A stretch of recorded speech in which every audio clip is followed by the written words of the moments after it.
Story 1. As the nurse on duty in the emergency room that night, I had been working long hours to help care for my patients. It can be a challenging job at times, and I had already dealt with more than my fair share of difficult cases that evening. Just before Karen stormed into the emergency room with her son, we had received a patient in critical condition who was in dire need of medical attention. The doctors and nurses were working quickly to stabilize the patient and get them the care they needed. So when Karen stormed in with her son, demanding that he be seen immediately for a minor scratch on his arm, I was caught off guard. I tried to explain to Karen that there were people with more serious injuries waiting to be seen, and that we had a protocol in place for triaging patients. But she didn't care. She was determined to get her son seen before anyone else, even if it meant disrupting the care of other patients. "Ma'am, there are people with more serious injuries waiting to be seen," I explained to Karen. "If you could just take a seat and wait your turn, I'm sure we'll be able to help your son as soon as possible." But Karen was having none of it.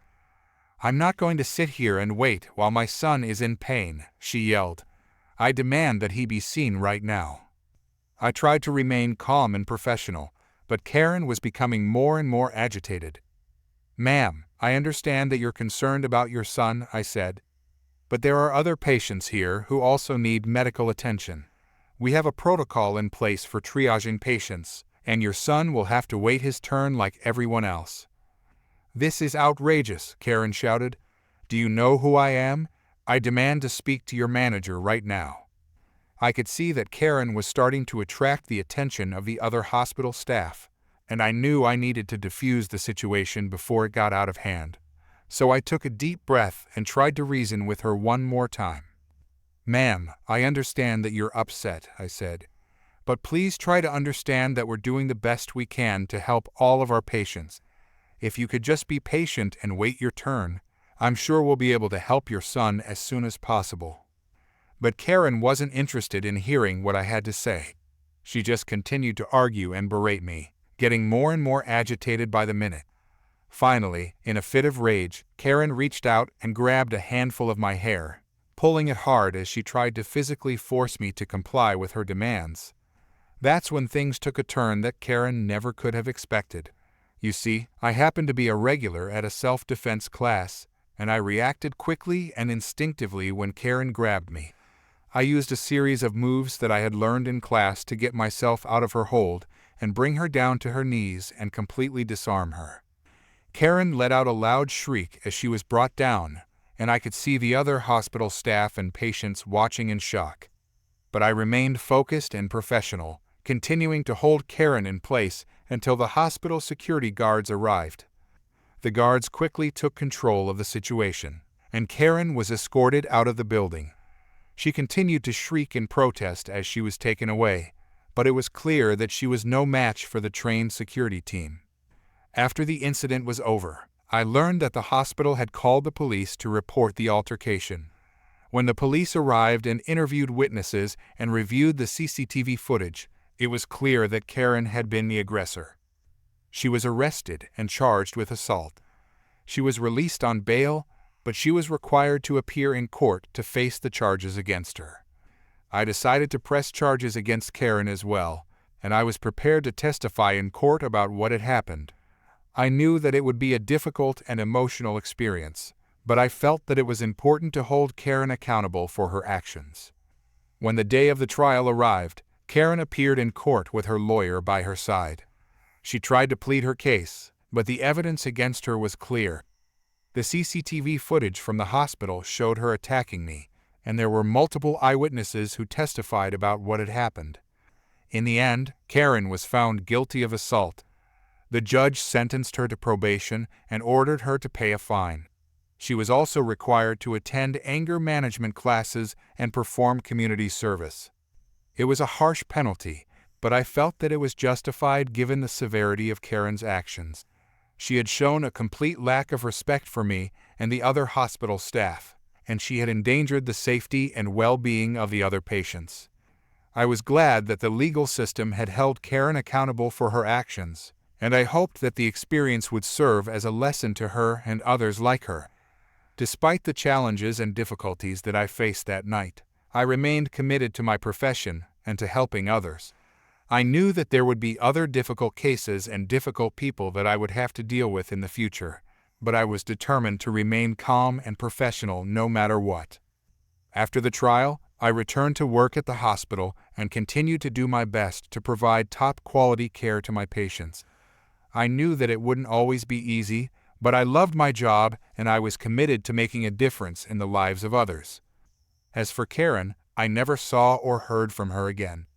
I hoped that she had learned her lesson and that she would think twice before acting out in such an entitled and aggressive manner again. Story 2. It all started when my dad and I decided to do some work on the outside of his house. We're talking painting, replacing old wood, and just giving the place a general cleanup. To make things easier, we got a big dumpster delivered to throw away all the junk. We had it all planned out, use the weekend to finish up, then have the dumpster picked up on Tuesday. Now, my dad's lived in this house for over 40 years, and we've got neighbors behind us and one house over who've been there almost as long. Thing is, we've never actually met them. So imagine my surprise when this neighbor lady messages my dad on Facebook asking if she could throw a couple of old mattresses in our dumpster. I thought, okay, let's try to be neighborly here.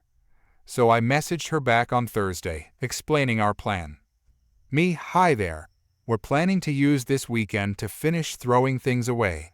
If there's room for your mattresses, I'll let you know Sunday evening so you can throw them in before the pickup on Tuesday. By the way, what size are the mattresses? That'll help me figure out if there's space. I waited for a response, but nothing. Not a peep. I figured maybe she changed her mind or found another way to get rid of her mattresses. Boy, was I wrong. Saturday rolls around, and I'm out there, working away, when suddenly this lady shows up with 2 guys hauling 2 single mattresses. I walked over, thinking maybe she was lost or something. Can I help you? Neighbor, I'm here to dump my mattresses. I blinked, confused. Did she not get my message? We're still filling the dumpster, and right now I don't know if there's going to be room for your stuff. I'm not finished with my stuff yet. Did you get my message saying I'd let you know on Sunday evening if there was leftover room? Neighbor, I don't have any help on Monday. Today's the only day I have help. Now, I'm trying to be patient here, but come on. I'm sorry, but that's not really my problem. My only concern is having room for my stuff. I paid $650 for this dumpster. Neighbor, but I'm disabled. I don't have anyone to help on Monday. Now, this really got to me. I'm disabled too, but you don't see me using it as an excuse to impose on others. I'm also disabled. What does that have to do with whether or not there's room for your stuff? She finally left, grumbling the whole time.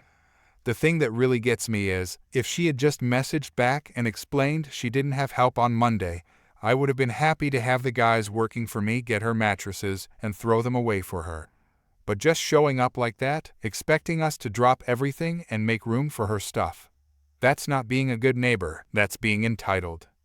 After she left, I went back to work, still shaking my head at the whole situation. Who does that? We've never even met this woman, and she thinks it's okay to just show up and demand we accommodate her. I couldn't help but wonder if she's always like this with other neighbors too. As I continued working, I kept glancing at the dumpster, half expecting her to come back with more stuff.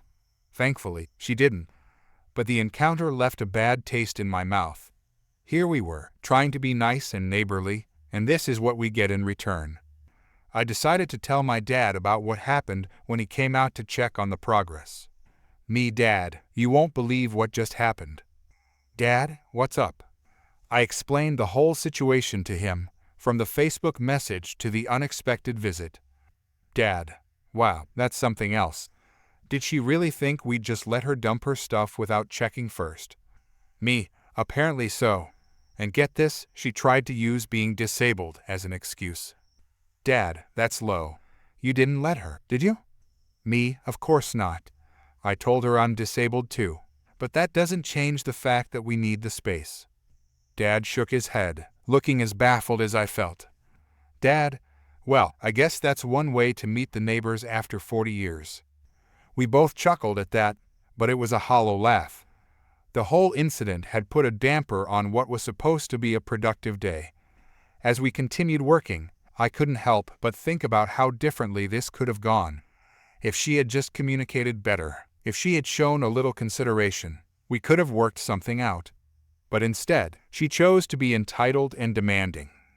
The rest of the weekend, I kept an eye out, half expecting her to show up again or send another message. But there was nothing, just silence. Part of me was relieved, but another part was still annoyed at the whole situation. By Sunday evening, we had filled up most of the dumpster with our own stuff. There was a little space left, but not enough for 2 mattresses. I debated whether I should message her to let her know, as I'd originally promised. In the end, I decided against it. After her behavior, I didn't feel like extending any more courtesies. Monday came and went without incident.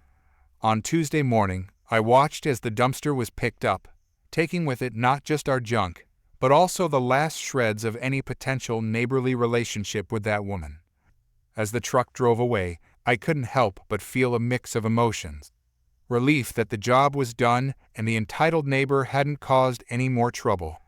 Disappointment that an opportunity to build a positive relationship with a longtime neighbor had been squandered, and a lingering frustration at the entitlement some people seemed to feel. I went back inside, hoping this would be the end of it.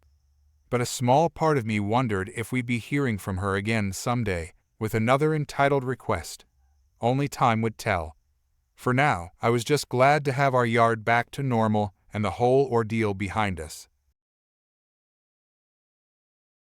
Story 3. My 45F mother 71F and I have always had a difficult relationship. My mother was an old-school traditional wife.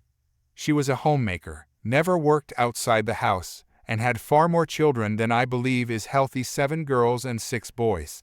She is originally from Guatemala and came to the United States when she was 14. She married my father here, had her family here, and tried to instill old-school values in my siblings and me. In my opinion, she failed at that. Most of my siblings are as far away from my mother as humanly possible. 2 of them, unfortunately, passed away. I'm the only one who stayed close to care for my parents. Since my father passed, I've taken on my mother's bills to make sure she lives comfortably.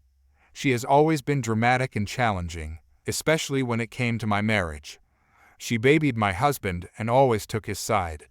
I only wanted 1 child, but my husband wanted as many as possible. He had originally told me he only wanted 1 when we discussed marriage. My mother even helped him tamper with my birth control, which led to my pregnancy with my youngest child. I don't regret my youngest daughter, but after she was born, I secretly had a tubal ligation. My mother constantly berated me for being faulty because I only had 2 children. That's not even counting how much she criticized me for getting married late. I married at 22, while she married at 16. My husband, who was 49, passed away recently in a car accident. We had 2 daughters, ages 14 and 16. He was also having an affair with a 24-year-old woman who, sadly, also died in the crash. They had twin boys earlier this year, who fortunately survived the accident. My daughters were the ones who discovered the affair when their father took them to the hospital to meet the babies. He told them to keep it a secret from me, but they didn't. Once the affair was revealed, my husband became abusive towards both me and our daughters. We were in the process of divorcing when he passed away. When the affair became public, my mother blamed me. She said it was because I was a working woman who didn't meet my husband's needs, didn't give him enough children, and wasn't attractive enough anymore. Now, I'm not claiming to be supermodel material, but I think I look good for my age. I've maintained a healthy weight and look relatively young. However, according to my mother, none of that mattered. In her eyes, I wasn't good enough for my husband, who needed a younger woman, someone closer in age to our daughters than to him. She was also furious when I refused to adopt my husband's children from the affair. Her latest bout of outrageous behavior started this week. She's now trying to find husbands for my daughters, mainly focusing on my eldest. This nonsense began when my eldest daughter came out to us. I already had a feeling, and I'm proud that she felt comfortable enough, despite everything, to tell me and her sister. However, she also decided to come out to my mother, which didn't go well. My mother immediately hung up the phone, then called me to scream about how confused and sick my daughter was. She sent me links to conversion therapy camps, psychologists who claim homosexuality is a mental illness, which I think is absurd, political articles, and even suggested performing an exorcism. I told her to stop or I'd cut off all contact with her, including any financial support. She stopped for exactly 24 hours. The next thing I knew, I received a Facebook message from a man in his mid-20s asking if it was true that I was trying to marry off my 16-year-old daughter. I told him he was sick and blocked him. Throughout the night, I received 6 more messages from other men. Then, my mother called to proudly announce that she had found potential husbands for my high school-aged daughters. Saying I was angry doesn't even begin to cover it. She had even given some of these men my daughter's phone numbers. Needless to say, we are all getting new numbers tomorrow, and I've had my girls set all their social media accounts to private. I don't know what part of my mother's brain has broken. I've had my daughters block her on everything, and I'm cutting off any financial support. I know I need to contact the authorities, but I never imagined I'd be in a situation where I'd need to report my own mother. It's been just 2 weeks since I had to cut ties with my in-laws. I'm emotionally drained. Please don't assume this is normal behavior for Hispanic families. It's not. My aunts are incredible women, many of whom are also homemakers, and they fully support my decision to cut off my mother and contact the authorities. They've even suggested that my daughters and I move closer to them, in another state. This isn't a cultural thing, it's just my mother being completely irrational. Small update, we went to the police today, and they took down all the information I had. The officer we spoke to was amazing and immediately helped my lawyer with everything necessary to get a temporary restraining order. We'll be filing it this week, and hopefully, it will be granted within the month. After that, we'll focus on getting a permanent restraining order. This applies to my mother and anyone acting on her behalf. The officer also kindly offered to check on us and our home at least once a day. The school has been notified of the situation, and one of my brothers is moving in with us until we decide if, when, or where we might relocate. I can't just pack up and leave right now, as I still have my job, and the girls are in the middle of the school year. For the time being, we're safe, and my daughters have new phone numbers. Story 4. I've been a tailor for over a decade now, specializing in wedding dresses. It's usually a joyful job, helping brides look their best on their special day. But sometimes you get a customer that makes you question why you ever got into this business in the first place. 3 months ago, this woman came into my shop. She was clearly excited about her upcoming wedding and had grand ideas for her dress. We spent hours discussing every little detail: the lace, the beadwork, the train. You name it, she wanted it. I took her measurements and got to work. Now, I always tell my clients that if their weight changes significantly, they need to let me know so we can adjust the dress. It's pretty standard in the business. But this bride? She never said a word. Fast forward to 2 days before her wedding. She burst into my shop, all flushed and angry. She demanded to see her dress immediately, her voice sharp and impatient. I calmly told her I had been expecting her for the final fitting and brought out the dress. She snatched it from my hands and disappeared into the changing room. After a few minutes, I heard some grunting and cursing. Then she shouted from the changing room, complaining that the dress didn't fit. Her voice was filled with anger and disbelief. She stormed out of the changing room, the dress barely zipped up. It was clear she'd gained quite a bit of weight. When I gently pointed out that there seemed to be a change in her measurements, she exploded. She accused me of calling her fat and insisted it was my fault, claiming I must have messed up the measurements. Her voice rose with each accusation. I tried to assure her that I had used the measurements we took 3 months ago, but she wouldn't listen. She kept yelling, saying she hadn't changed and accusing me of trying to ruin her wedding. Her voice was getting louder and more aggressive by the second. I attempted to calm her down, explaining that I could make her a new dress, but it wouldn't have all the details of this one, and she'd have to pay for both dresses. That's when she really lost it. She screamed at me, asking if I was out of my mind to suggest she pay for both dresses. She insisted it was my mistake, her voice shrill with fury. I apologized but stood my ground, explaining that I couldn't be responsible for changes in her body. Her face turned an alarming shade of red. She looked around wildly, then grabbed a pair of scissors from my workstation. She yelled that I would pay for this, her voice filled with threat and malice. Before I could stop her, she started hacking at the dress, shredding the delicate fabric I'd spent months working on. Lace and beads flew everywhere. I shouted at her to stop, asking what she was doing, but my words fell on deaf ears. She turned towards me, scissors raised, and declared she'd show me what happens when someone messes with her. Her voice was cold and dangerous. She lunged at me, and I barely had time to react. I grabbed her wrist, trying to get the scissors away from her. We struggled for a moment, and I managed to knock the scissors out of her hand. But she was still coming at me, screaming and trying to claw at my face. I'm not proud of what happened next, but it was self-defense. I shoved her away from me as hard as I could. She stumbled backward and tripped over the remnants of her dress, hitting her head on the edge of my cutting table as she fell. She was out cold. I stood there, breathing hard, looking at the chaos around me. The bride was unconscious on the floor, surrounded by the tattered remains of her wedding dress. My shop looked like a tornado had hit it. I called the police and an ambulance. When they arrived, I explained what had happened. They took my statement and hauled the bride away. Turns out, she had a history of violent outbursts. In the end, I pressed charges for assault and destruction of property. She tried to countersue, claiming I had body shamed her and intentionally ruined her wedding. But with the security footage from my shop and her history, the case was quickly dismissed. The whole ordeal left me shaken, but it also taught me a valuable lesson about protecting myself and my business. I now have all my clients sign a contract that clearly states their responsibility to inform me of any size changes, and I've installed even more security cameras in my shop. As for the bride, last I heard, her fiancé called off the wedding after learning about her attack on me. I guess some people just aren't cut out for the stress of wedding planning, or basic human decency, for that matter.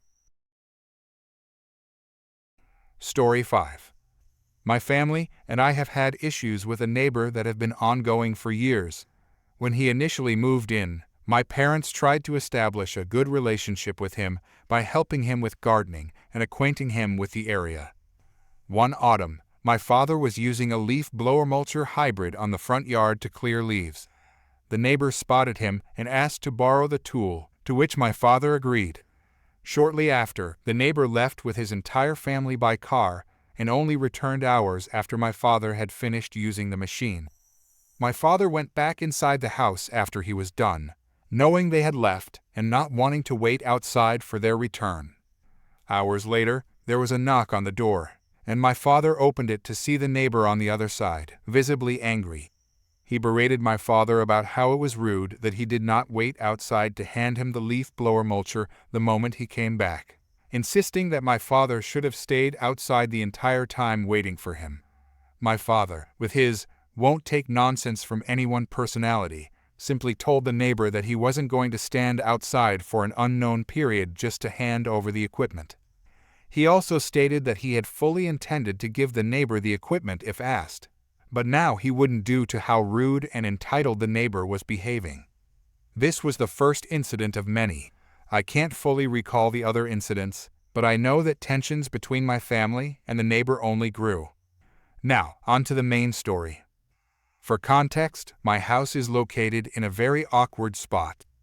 The neighborhood road, if you can call a few houses a neighborhood, was this small strip branching off from the main road, and our house faces this road, making it perpendicular to the main road. On the other side of the road from our house is a patch of forest containing a couple of very tall pine trees, some shrubs, and other greenery. The shrubs and greenery were short, and the trees, though mostly in front of our house, were spread out so we could easily see the houses on the other side of the patch. On the far side of the forest is the neighbor's house. His house directly faced the road and was perpendicular to it, with his fence up against the forest patch. The forest patch created a 6-foot barrier between the neighbor's fence and the neighborhood road. During the 2018 New Year, my family and I went on vacation and left the house for about a week. When we returned, we realized all but 3 pine trees were cut down, and 2 of the surviving trees were stripped of branches. Large patches of the greenery and shrubs were missing, and now there was an entire whole path leading right from the neighborhood road to the neighbor's house.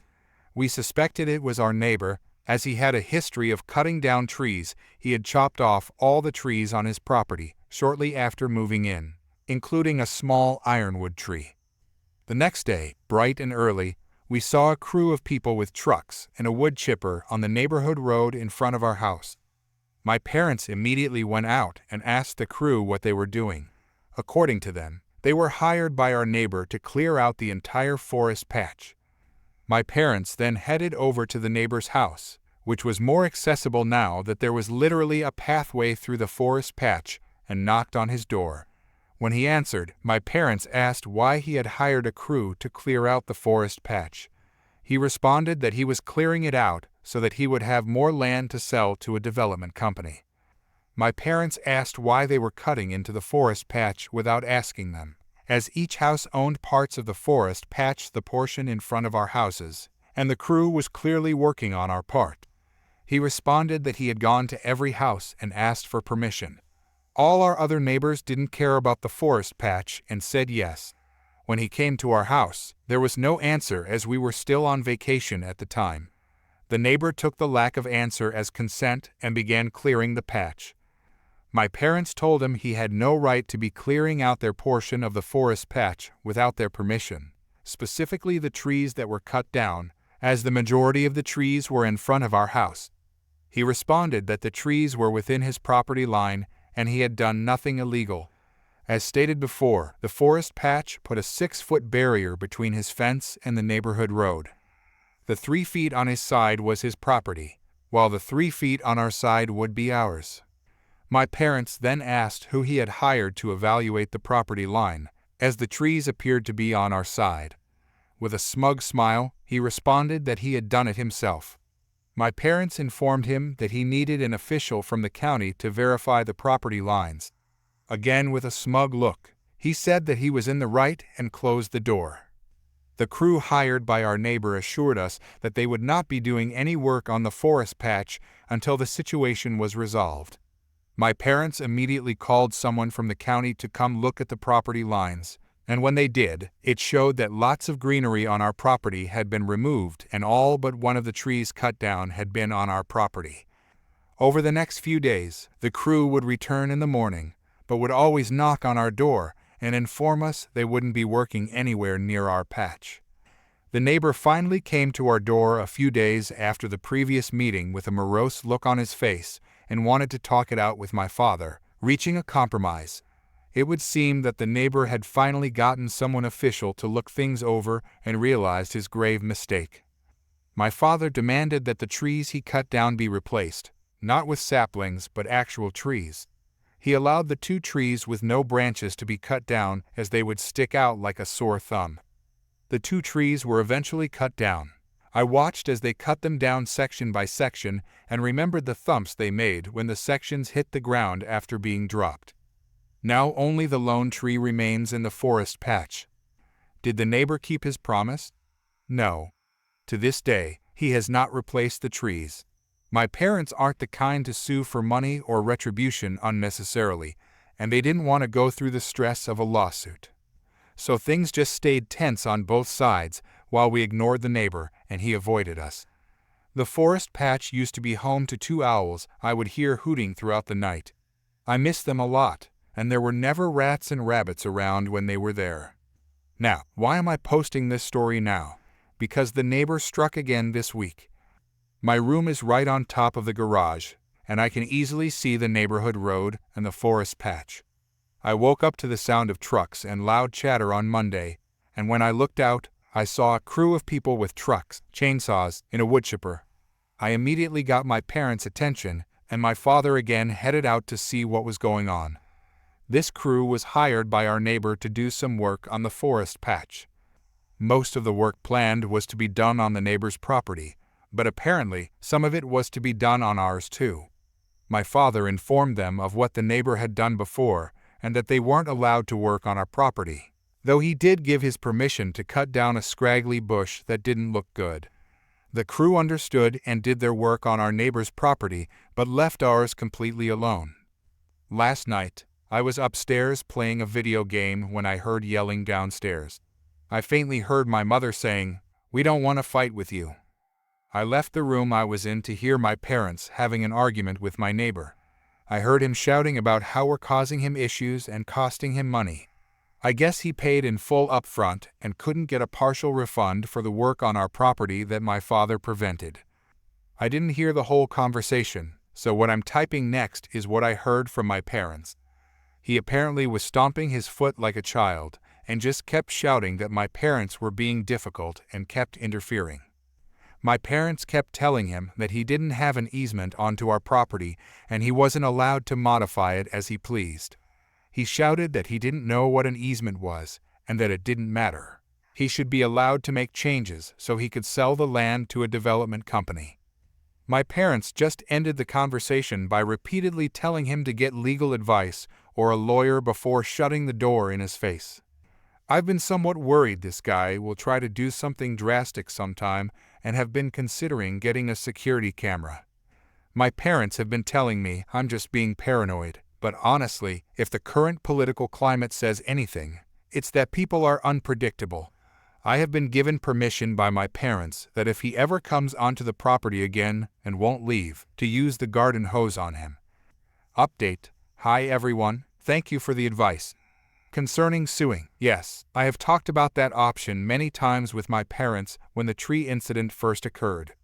They both are the don't want to be on neighbor's bad side kind of people and always try to just avoid conflict rather than face it. Every time I try to bring it up, my father would just change the subject, and my mother would just tell me to drop it as it would stress out my father, who has a plethora of medical issues, including high blood pressure. Story 6. I had a landlord who was pretty absent. I lived in a high-rise building, about 20 stories tall, for over 10 years. Despite living right next door to me, he was distant and cold personally, but cool enough overall. The rent was good, and we had an agreement. Never bother him about anything unless it was an absolute emergency. If the shower head was wonky, I had to go buy a new one. If the fridge broke, I either had to get it fixed or buy a new one myself. He didn't care about receipts. He'd say, "I know more or less what a fridge costs, just take it out of the rent." It was a pretty hands-off arrangement. Eventually, his wife decided she wanted more rent, and she also wanted to rent the place out as an office, which wasn't legal. She wanted us out as soon as possible. I agreed to move out a month early in exchange for getting a month's rent back plus my deposit. Then, there was a complete change in their attitude. Suddenly, they were claiming the place was ruined, and that they couldn't give me anything until I fixed everything. They pointed out two main issues. My cats had scratched up the leather legs of the dining table, and my pull-up bar had made 2 dents in the door frame of the kitchen, which had been quite nice hardwood. But they also came up with a long list of smaller things, like tiny holes from hanging photo frames or a tile that was slightly chipped. This was the busiest time of year for me at work, but I tried to be cooperative. I got the table legs re-leathered, patched the wall where the photo frame had been, and fixed the tile. I couldn't do much about the door frame, so I told them to take that out of the deposit. They even wanted me to change the window screens, which were actually in better shape than when I had moved in. Still, I did everything, trusting that I would get my money back. In the end, he should have returned 24,000 Chinese yuan, which is about 2,500 pounds. But instead, he only gave me 5,000. His excuse was, "I still need to use the money to fix all that stuff. If you can't accept the 5, I can't give you anything at all." I was really frustrated, but took the 5,000 just to get it over with. People in the building were very gossipy. I usually didn't participate, but I vented to an older lady about my frustration. She ended up telling everyone. Soon enough, the landlord's wife, who had been the star of the building's mommy's group, found herself completely isolated. No one wanted to talk to her anymore, and the husband was shunned as well. At first, I had told the landlord I was planning to move to another city, but an opportunity came up, and I ended up renting a similar unit in the same building. So, they thought they could just rip me off and never see me again. But in reality, they ended up running into me often. About a year later, the office called me with a question about how to handle something with the floor heating. When I went back to the apartment, I noticed the door frame still had the same dents. I called the landlord and asked, "What's going on, man? You didn't fix it?" He just told me to mind my own business. 5 years later, I noticed that the light in my old apartment was still on at 3 a.m., which I found odd. So, I went to check it out. The door was open, and the place was completely trashed. Cabinets were broken, and there were things scrawled on the walls like "Lazy Landlord." The dents on the kitchen door frame were still there, meaning he had never fixed anything and just kept my money. By this time, smartphones were common, and the building had a chat group with about 500 people. I took pictures and posted everything in the group. It turned out that the landlord had also taken other tenants' deposits, and there had been a huge incident when they trashed the place. The police had even been called. People in the chat started sharing complaints and pictures of other issues, like people smoking in the hallways, leaving leaky garbage outside their doors, and videos of people using inappropriate language in front of children. Dirty footprints were everywhere. The landlord ended up being fined for several things, creating a public disturbance, degrading the quality of the living space, and illegally renting the apartment as an office. To top it off, the building management wouldn't give him permission to have workers come in to fix the place. So, it sat there empty for about 6 months. The fines were hefty, too.